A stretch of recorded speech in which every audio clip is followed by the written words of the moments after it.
కాన్స్టిట్యున్సీలో రాజు గారు మన ఎమ్మెల్యే గారి కోరిక మీదకి ఇక్కడ రావడం జరిగింది. ముఖ్యంగా క్యాంప్ ఆఫీస్ ఓపెన్ చేయటం, అదేవిధంగా ప్రభుత్వం అధికారంలోకి వచ్చిన తర్వాత 4 సబ్స్టేషన్స్ ఓపెన్ చేసుకుంటున్నాం.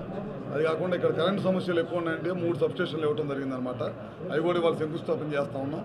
ఈ జిల్లాకు సంబంధించి ఏదున్నా సరే ఈ ప్రభుత్వం అభివృద్ధి ధ్యేయంగా పనిచేస్తుంది. కరెంట్ సంబంధించి ఏ సమస్యలు ఉన్నా సరే తప్పకుండా మా డిపార్ట్మెంటు అందరూ కూడా ఖచ్చితంగా పనిచేసిద్దని చెప్తా ఉన్నాం.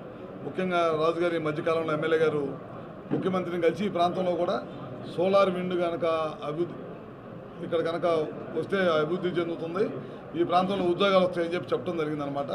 ముఖ్యమంత్రి గారు ఇమీడియట్గా నవయోగ వాళ్ళని ఇంకా 2-3 కంపెనీలను పిలిపించి సర్వే చేసి రమ్మన్నారు. అయిపోయింది. మొన్న క్యాబినెట్లో కూడా చర్చించడం కూడా జరిగిపోయింది. రాబోయే రోజుల్లో ఈ ప్రాంతంలో మడకసరి కాన్స్టిట్యున్సీలో చాలా పెద్ద ఎత్తున సోలార్ విండు ఎక్కడైతే అనుకూలమైన ప్రదేశం ఉందో అక్కడ అన్నింటిలో కూడా చేస్తాం. అది కాకుండా ప్రతి కాన్స్టిట్యున్సీలో కూడా ఇళ్లపైన విద్యుత్ తోటి కరెంటు పెట్టుకోమని చెప్పి చాలామందికి చెప్తా ఉన్నాం. సూర్య గారు అని చెప్పి మనం స్టేట్ గవర్నమెంట్ సెంట్రల్ గవర్నమెంట్ కలిపి చేస్తూ ఉన్నాం. ప్రతి కాన్స్టిట్యున్సీలో కూడా 10,000 కనెక్షన్లు ఇవ్వడం జరిగింది. మన రాష్ట్రానికి కేంద్రం సహకారాలతోటి దాదాపు 20 లక్షల కనెక్షన్లు ఇచ్చారు. ప్రతి కాన్స్టిట్యున్సీకి కూడా 10,000 కనెక్షన్స్ పెట్టాలని కోరుకుంటా ఉన్నాం.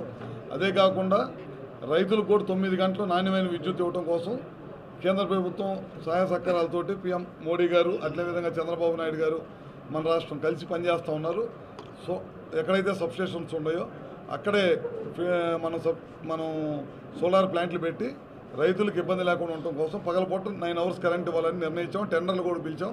అవి కూడా సబ్స్టేషన్స్ దగ్గరే మనం సోలార్ ప్లాంట్లు పెట్టి కరెంట్ ఇచ్చి రైతులకు కరెంటు 9 గంటలు ఇస్తాం అనమాట. ఇవన్నీ కూడా రాబోయే 5 సంవత్సరాల్లో చేస్తా ఉన్నాం. మీ అందరూ తెలియదు కాదు, గడిచిన 5 సంవత్సరాలు సోలార్ ప్లాంట్లు ఎవరైతే పెడతా ఉన్నారో వాళ్ళందరూ కూడా ఈ రాష్ట్రం నుంచి తరివేసిన సంగతి మనందరికీ తెలిసిందే. అందుకే మన రాష్ట్రం ఈ రెన్యూబుల్ ఎనర్జీలో వెనకబడిపోయింది. మళ్ళీ ఇప్పుడు ముఖ్యమంత్రి చంద్రబాబు నాయుడు గారు వచ్చిన తర్వాత దీని మీద ప్రత్యేకమైన దృష్టి పెట్టి రాయలసీమ ప్రాంతం ఈ దేశంలోనే అనుకూలమైన ప్రదేశం, తప్పకుండా ఈ ప్రాంతం అభివృద్ధి చేయాలనే ఉద్దేశంతో సోలార్ కానీ పిఎస్పీ కానీ విండ్ కానీ అన్నీ కూడా ఈ ప్రాంతానికి తీసుకురావడం జరుగుతుంది. రాబోయే రోజుల్లో ఈ ప్రాంతం మరింతగా అభివృద్ధి చెందింది.